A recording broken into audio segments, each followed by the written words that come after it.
L'Empire romain d'Occident ayant disparu, on pourrait terminer ici. Mais ça serait criminel. On est encore en plein chambardement. Il reste à boucler la transition vers le Moyen Âge. Même si l'empereur d'Occident n'existe plus, les Romains continuent de tenir les rênes dans deux enclaves, en Gaule du Nord et en Dalmatie. La Dalmatie, ça deviendra la Croatie et la Bosnie. En fait, tout le monde s'en fiche. Ça a toujours été une région pauvre et rurale. Le Germain Odoacre s'en empare en 481 et la rattache à son royaume d'Italie. Cette même année, Clovis devient le roi des Francs saliens.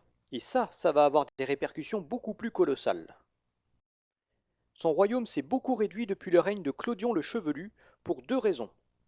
D'abord, le gâteau se répartit entre tous les fils à chaque succession, ce qui favorise sa fragmentation.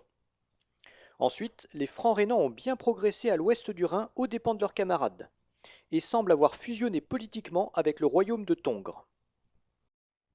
On pourrait se dire que ces Francs rhénans sont une vraie plaie, mais en fait, c'est le principal atout des Francs saliens. Ils vont permettre d'alimenter l'aristocratie franque en sang neuf pour les siècles à venir.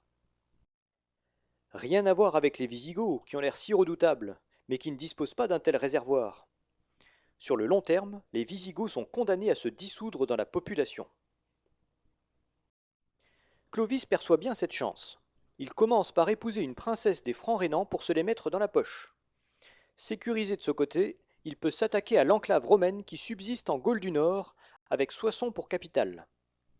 En 486, Clovis s'empare de l'intégralité du territoire de Syagrius. Une date lourde en symboles. C'est le dernier vestige de l'Empire romain qui disparaît en Occident. Les peuples latins ne reviendront aux commandes qu'à partir du Xe siècle. Pendant ce temps-là, le deuxième héros de cette époque n'est pas resté les bras croisés. Le roi des Ostrogoths Théodoric est devenu beaucoup plus gourmand.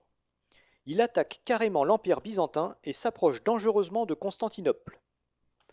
Pour le calmer, l'empereur Zénon lui confie la Mésie qu'il avait lui-même nettoyée quand il était petit. Dorénavant, c'est tout le glacis le long du Danube qui est aux mains des Ostrogoths, mais sous la forme d'un royaume fédéré. Zénon a très peur que Théodoric finisse par le grignoter jusqu'à l'os. Histoire de l'éloigner, il lui propose de lui céder l'Italie à la place, qui est censée être fédérée mais qui n'en fait qu'à sa tête. Théodoric accepte le marché et en 488, il s'avance vers l'Italie à la tête de tous ses guerriers. Il s'empare rapidement de la plaine du Pô, puis progresse plus lentement vers le sud. Retranché dans Ravenne, Odoacre arrive à tenir pendant 5 ans avant de se rendre. Les Ostrogoths se retrouvent à la tête d'un royaume immense, indépendant de facto de l'empereur byzantin. De façon générale, les Goths apparaissent comme les grands gagnants de la nouvelle donne. Si on compare avec leur petit territoire de départ, quel destin! On s'attend à voir l'Europe devenir entièrement gothique d'un moment à l'autre. Et pourtant, c'est pas comme ça que ça va se passer. Clovis va doubler Théodoric sur la ligne d'arrivée comme une tortue maligne. À cette époque, tous les Germains sont devenus ariens, tous sauf les Francs. Confinés là-bas dans le nord, ils sont restés païens. Or, l'essence même de la culture romaine, c'est le christianisme nicéen, qui est de loin la religion majoritaire de la population.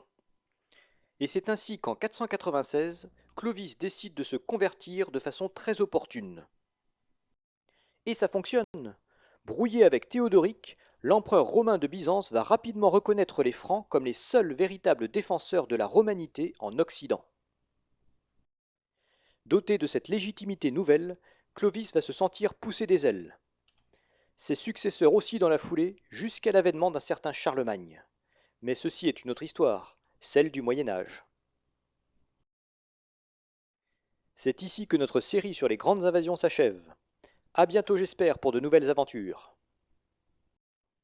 J'espère que ça vous a plu. N'oubliez pas de cliquer sur j'aime si vous avez aimé. N'hésitez pas aussi à écrire des commentaires, hein. Je les lis toujours avec beaucoup de plaisir. Et puis si vous avez des envies de nouvelles séries dans le même genre, je suis curieux de connaître vos préférences.